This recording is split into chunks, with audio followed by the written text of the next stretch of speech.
لوگ سمجھتے ہیں 4 شادیاں یہ دنیا کی محبت کی علامت ہے. حقیقت ہے دنیا کے مسافر خانہ سمجھنے کی علامت ہے. 4 شادیوں والے کا کوئی گھر ہوتا ہی نہیں ہے. ایک دن یہاں تو دوسرے دن وہاں, پھر تیسرے دن وہاں, چوتھے دن وہاں. ایک صاحب نے مجھ سے کہا نا, میں نے وہ بڑا لطیفہ ہٹ ہوا تھا. میری 2 گھر والے تھے, تو میں ایک گلشن اقبال میں, ایک ہاکسپیر روڈ کی طرف, کتنا فاصلہ تھا نا. تو ایک اسٹیٹ ایجنٹ تھے میرے دوست, میں ایک دن یہاں تو دوسرے دن بس میں بیٹھ کے جاتا تھا. میں ہاکسپیر کتنا دور, 1.5 گھنٹہ لگتا تھا. انہوں نے کہا مجھے آپ پہ بہت ترس آتا ہے. ایک دن یہاں, اگلے دن وہ ادھر. کہتے نا دھوبی کا کتا نہ گھر کا نہ گھاٹ کا, کوئی ٹھکانا ہی نہیں ہے. میں نے کہا ترس مجھے آپ پہ آتا ہے. ایک دن وہاں, دوسرے دن بھی وہاں, تیسرے دن بھی وہاں. 10 سال ہو گئے وہاں, 15 سال ہو گئے وہاں. ہم نے کہا ہم تو ایک دن یہاں تو دوسرے دن کہاں ہے وہاں. پھر میں نے ان کو بتایا کہ دنیا مسافر خانہ ہے, اس میں مسلمان کا کوئی ٹھکانہ نہیں. یہ گھر ور کی محبتیں, چارپائیوں سے, پلنگوں سے, دیواروں سے, یہ ان لوگوں کا کام ہے بھائی جو دنیا سے محبت کرتے ہیں. ہمارا تو کوئی پلنگ ہی نہیں ہے, کوئی پتہ نہیں ہوتا آج کہاں سونا ہے. ہمیں رپورٹ آ جاتی ہے آج فلاں جگہ کی باری ہے, چل بھائی. مسلمان کا کوئی گھر در و دیوار, اینٹیں بولو نہیں ہوتی. اینٹوں سے محبت, پلنگوں سے محبت, بستروں سے محبت, یہ ان لوگوں کا کام نہیں ہے جو دنیا کو مسافر خانہ سمجھتے. آپ کو پتا ہے 2 پیغمبروں نے اپنی قوم کو یہ نصیحت کی تھی. صالح علیہ السلام نے بھی, ہود علیہ السلام نے بھی. ہود علیہ السلام نے کیا فرمایا, وَتَتَّخِذُونَ مَصَانِعَ لَعَلَّكُمْ تَخْلُدُونَ, تم ایسے گھر بناتے ہو جیسے تم نے ہمیشہ رہنا ہے اس میں. حالانکہ اپنے پیسوں سے گھر بنا رہے تھے, کوئی رشوت کے پیسوں سے نہیں بنا رہے تھے. سوال پیدا ہوتا ہے بھائی جب اپنے پیسوں سے, حلال کے پیسوں سے گھر بنا رہے ہیں تو پیغمبر کو اس پہ اعتراض کیوں ہے, کیا گھر نہ بنائے. اب پھر یہاں سے میرا آپ کا اختلاف کیا ہو گیا شروع. اختلافی مسائل چھیڑ دیتے ہیں مفتی صاحب. جب میں نے, میرا یہ کلپ چلتا ہے نا ذاتی گھر کوئی اتنی بڑی کوئی ضرورت نہیں ہے, تو لوگ پھر بہت اعتراض کرتے ہیں. میں نے گھر بنانے سے منع نہیں کیا بھائی, بار بار کہتا ہوں اگر بہت آمدن ہے تو بناؤ, زیادہ آمدن نہیں ہے تو مت بناؤ. کھانے پینے پہ زور لگاؤ پھر زیادہ. بہت اللہ نے دے دیا پیسہ تو ٹھیک ہے بنا لو, اور وہ بھی اتنا بڑا, اتنا بنگلہ, اتنا خوبصورت, یہ بے وقوفوں کے کام ہے. تو میں آپ کو گنہگار نہیں سمجھتا زیادہ مضبوط گھر بنانے پر, بے وقوف اور احمق سمجھتا ہوں. یعنی ٹانگیں قبر میں لٹکی بھی ہیں, پتہ ہے 10-20 سال کے بعد مر جانا ہے, اور اربوں روپے پھونک دیے بنگلہ بنانے پر, تو بے وقوف نہیں تو اور کسے بے وقوف کہتے ہیں میرے بھائی. شوگر کا اسپیشلسٹ کہہ رہا ہے کوئی شوگر کی گارنٹی نہیں ہے, کینسر کا اسپیشلسٹ کہہ رہا ہے کینسر کی گارنٹی نہیں, ہارٹ ڈیزیز کے کبھی بھی مر سکتا ہے. پھر اربوں روپے پھونک دیے کس میں, سریے اور دیواروں میں. اٹ از کالڈ حماقت. اس کو کیا بولتے ہیں, کسی بھی عقل مند سے پوچھو گے بولے گا بھائی یہ بے وقوفی ہی ہے. تو ہود علیہ السلام نے قوم سے کیا فرمایا, تتخذون مصانع لعلکم تخلدون, اپنے پیسوں سے, حلال کے پیسوں سے بنا رہے ہو, گھر بنا رہے ہو, گھر بنانے پہ ہمیں اعتراض نہیں ہے. اتنے مضبوط بناتے ہو جیسے تم نے ہمیشہ رہنا ہے یہاں پہ. حالانکہ اس قوم کی عمریں ہماری عمروں سے بہت زیادہ تھیں. ان کی ہڈیوں میں کیلشیم ہماری ہڈیوں میں کیلشیم سے زیادہ تھا. ان کی ہڈیوں میں سریا, بحریہ ٹاؤن میں بننے والے بنگلے کی بنیادوں میں سریے سے زیادہ تھا. اس کے باوجود پیغمبر ان سے کہہ رہے ہیں تم ایسے گھر بناتے ہو جیسے تم نے یہاں سے نکلنا ہے ہی نہیں. مسافر خانہ ہے بھائی, اتنا لفٹ کراؤ اس دنیا کو جتنا یہاں رہنا ہے. صالح علیہ السلام نے بھی قوم سے یہی کہا. صالح علیہ السلام نے کیا فرمایا, وَتَنْحِتُونَ مِنَ الْجِبَالِ بُيُوتًا فَارِهِينَ, چٹانوں کو تراشتے ہو اور اندر بنگلے کھڑے کر دیتے ہو. کتنی محنت لگتی ہے چٹانوں کو تراش کے بنگلہ بنانے میں بھائی, عمریں بیت جاتی ہوں گی تو, اور صدیوں تک وہ گھر ابھی بھی نشانات ہیں. میں ترکی گیا ہوں نا, ترکی کے بارڈر پہ, وہاں آپ دیکھیں گے غاروں کے اندر پورے محل بنے ہوئے ہیں. اگر ان کو پتا ہوتا نا کہ یہ ولاگنگ کے کام آئیں گے ہمارے محل ہمارے مرنے کے بعد, تو شاید وہ اتنی محنت نہ کرتے. وہ کہتے ہیں ہم تو اپنے لیے بنا رہے ہیں. 50 سال لگ جاتے ہوں گے اس محل کو تیار کرنے میں. زندگی میں کتنے سال رہ جاتے, 20-30 سال رہ جاتے تھے.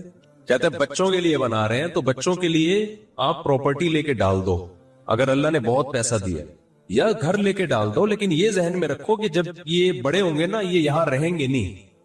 اگر بچے ماں باپ کے گھر میں رہتے نا, تو ہم سب آدم علیہ السلام اور اما ہوا کے گھر میں رہ رہے ہوتے بھی. کیا خیال ہے بھائی؟ نہیں یاری بات, میرا خیال اوپر سے گزرنا شروع ہو گئی. آدم علیہ السلام نے بھی سوچا ہوگا گھر بناؤ اپنے بچوں کے لیے, سارے یہاں پر ہوتے نا بچے جیسے جیسے بڑے ہوئے مارکیٹ سے شارٹ ہوتے گئے. میرے والد صاحب نے گھر بنایا ہمارے لیے, ہم تو نہیں رہ رہے بھائی اس میں. کون رہتا ہے بھائی؟ سب کی جاب ہوتی ہے, کوئی کہاں چلا جاتا ہے, کوئی کدھر چلا جاتا ہے. تو اتنی ٹینشن نہ لو, بچہ کے لیے اللہ نے وسائل دیے تو چھوڑ کے جاؤ, لیکن یہ ذہن میں رکھو بچہ 2 ہاتھ اور 2 پاؤں لے کے آتا ہے. اللہ نے کچھ اس کو بھی کہا ہے کہ تو بھی کچھ ہاتھ پاؤں مارے گا، لہذا بچوں کی زیادہ ٹینشن لے کے وقت سے پہلے قبر میں مت جاؤ، توکل کرو، اللہ پہ اعتماد کرو. یہ 2 ہاتھ اور 2 عدد پاؤں لے کے آیا ہے، بغیر ہاتھ پاؤں کے نہیں آ گیا. یہ 2 ہاتھ اور 2 پاؤں اللہ نے پیٹ ایک دیا ہے، اور 2 ہاتھ میں 10 پیٹوں کو بھرنے کی صلاحیت دی ہے. سمجھتے ہو؟ یہ کما زیادہ سکتا ہے، جتنا کھائے گا اس سے 10 آدمیوں کا زیادہ کمائے گا. یہ تو بچوں میں اسکلز پیدا کرنے کی کوشش کرو، زیادہ پیسہ انویسٹ کرنے کی کوشش نہ کرو. اور میں نے دیکھا ہے جن لوگوں نے بچوں کے لیے بڑی بڑی جائیدادیں چھوڑ کر گئے ہیں، بچوں میں کوئی اسکلز تو تھی نہیں، کمانے کا کوئی طریقہ تو آتا نہیں تھا، وہ سارے کروڑ روپے بچے برباد کر کے پھر زیرو کے بیٹھ جاتے ہیں. اس لیے بچوں میں کوئی قابلیت پیدا کرو، اس کو زیادہ فوکس کرو. آپ دولت جمع کرنے کو زیادہ کیا کر رہے ہو؟ فوکس کر رہے ہو. اور بچہ بالغ ہو جائے نا، پڑھائی سے زیادہ کاروبار کی فکر کرو اس کی. پڑھائی میں آج کل کچھ نہیں رکھا ہوا. پڑھانا ہے تو گھر میں ہوم اسکولنگ میں پڑھاؤ. کچھ یہ الگ سے ٹاپک ہے، اس پہ تو بہت کچھ بولنے کا ہے ابھی. تو مسلمان تو ہمیشہ تجارت کیا کرتے تھے بھائی. جو تجارت میں نہیں چل رہا اس کو بولو تو کماؤ پوت بنے گا، ٹھیک ہے، تو جاب کرے گا جا کے. اصل تو مسلمانوں کا کام کیا ہے؟ بولو نا، بزنس ہے. صحابہ نے سب نے تجارتیں کی. یہ تو انگریز کے آنے سے پہلے ہم تو سارے باپ دادے بزنس کرتے تھے، زمینداری اور بزنس. یہ تو انگریز کو دفتروں کے لیے ملازم چاہیے تھے، ہم لوگوں کو اس نے بوٹ پالش پہ اور کلر بنا کے بٹھا دیا. اور اگر جاب کرنی ہے تو وہ جاب کرو جس کا کوئی ویژن ہو، یعنی کسی ادارے جس کا کوئی بڑا ویژن ہو، اس ادارے میں جاب کرو تاکہ آپ کی اس جاب سے انسانیت کو فائدہ ہو. مثال کے طور پر آپ گٹکا کمپنی میں جاب کر رہے ہو تو اس کا کیا فائدہ ہے یار؟ پیپسی میں جاب کر رہے ہو، اس کا کیا فائدہ؟ لوگوں کو پیپسی پلا کے کیا ملے گا آپ کو؟ ٹیچر بن جاؤ کسی یونیورسٹی میں، اس میں آپ لوگوں کو کیا کر سکتے ہو؟ گائیڈ. آپ کسی مدرسے میں استاذ بن جاؤ، وہاں آپ کیا کرو گے؟ لوگوں کو دین سکھاؤ گے. اس طرح کی جو جاب ہے، فوج میں چلے جاؤ اس نیت سے کہ بارڈر کی حفاظت کروں گا. اس طرح کی جو جابس ہیں وہ تو مسلمان کو کرنی چاہیے. باقی جو آج کل جس قسم کی جابس ہو رہی ہیں وہ کوئی اسلام اس کو نہیں وہ زیادہ اہمیت دیتا. خیر، تو وہ جو ہارٹ اسپیشلسٹ تھے انہوں نے کیا کہا؟ کینسر کے اسپیشلسٹ تک پہنچا تھا میں. 3 ہو گئے نا، ایک ہارٹ ہو گیا، ایک گردے کی کوئی شوگر کی گارنٹی نہیں ہے، دوسرا آپ کے دل کی کوئی گارنٹی نہیں ہے، تیسرا ہو گیا کینسر. بہت سے لوگ کس سے مرتے ہیں میرے بھائی؟ بولتے کیوں نہیں؟ کینسر سے. تو کینسر کے بہت بڑے اسپیشلسٹ میں نے ان سے پوچھا، ڈاکٹر صاحب ذرا بتائیں آج کل کینسر بہت زیادہ پھیل رہا ہے، اس سے کون سے اسباب ایسے ہیں جن کو ہم اختیار کریں گے تو کینسر سے بچیں گے؟ انہوں نے بتایا بھائی سب سے زیادہ جو چیز کینسر کا ذریعہ بنتی ہے موٹاپا. کیا چیز بنتی ہے؟ بولو نا. آپ جتنا کھا رہے ہیں آپ کی انرجی اتنی یوٹیلائز نہیں ہو رہی، استعمال نہیں ہو رہی. ان پٹ زیادہ ہے، آؤٹ پٹ کیا ہے؟ کم ہے. ان پٹ 3 پراٹھے ہیں، آؤٹ پٹ کیا ہے؟ دفتر میں بیٹھ کے کی بورڈ سے لو لیٹر لکھ رہے ہیں، اس کے علاوہ یا فیس بک پہ کمنٹس کر رہے ہیں، اور کچھ بھی نہیں ہے. تو 2 انگلیاں چلانے کے لیے 2-3 پراٹھوں کی بالکل بھی ضرورت بولو نہیں ہے. سب یہی کر رہے ہیں. ہو سکتا ہے میں کوئی ایسا نہیں ہو کہ میں کوئی، آپ سمجھ رہے ہیں کہ مجھ سے پتہ نہیں شاید 2 نوالے صبح کھجور کے چکھ لیتے ہوں گے. ہم سب اس بیماری میں مبتلا ہے. ہماری محنت کم ہے اور خوراکیں کیا ہے؟ بہت زیادہ. تو میں نے کہا ڈاکٹر صاحب پھر کیا کرنا چاہیے؟ انہوں نے کہا وزن نہیں بڑھنے دو میرے بھائی، خاص طور پہ 40 سال کے بعد کسی قیمت پہ وزن بولو نہیں بڑھنے دو. میٹھا کیا کرو میرے بھائی؟ 40 سال کے بعد خاص طور پہ جو چینی ہے اس کو کیا کر دو؟ چھوڑ دو. اچھا میں نے کہا بھائی سگریٹ، اور ہاں میں نے کہا اور کیا؟ انہوں نے کہا گٹکے سے منہ کا کینسر، گلے کا کینسر، تمباکو سے. میں نے تو اپنی خود زندگی میں اتنے کینسر کے گٹکے والے دیکھ لیے. اور کیا ہوتا ہے بھائی؟ اور انہوں نے کہا کہ یہ ہوتا ہے کہ جی آپ سگریٹ پیتے ہیں تو اس سے کیا ہوتا ہے؟ بولو نا، بتا دو اپنی زبان. کینسر کا امکان بہت زیادہ بڑھ جاتا ہے. میں نے کہا اچھا سگریٹ بھی ایک بندہ نہیں پی رہا، گٹکا بھی نہیں کھا رہا، پان بھی نہیں کھا رہا، وزن بھی اس کا کیا ہے؟ فٹ فاٹ، جاگنگ کرتا ہے، جم جاتا ہے، خوراکوں پہ کنٹرول ہے. ڈاکٹر صاحب گارنٹی لیتے ہو کینسر نہیں ہوگا؟ آپ کو سن کے رونا آئے گا. اتنا کچھ کرنے کے بعد نا وہ کہتے ہیں گارنٹی پھر بھی سب کچھ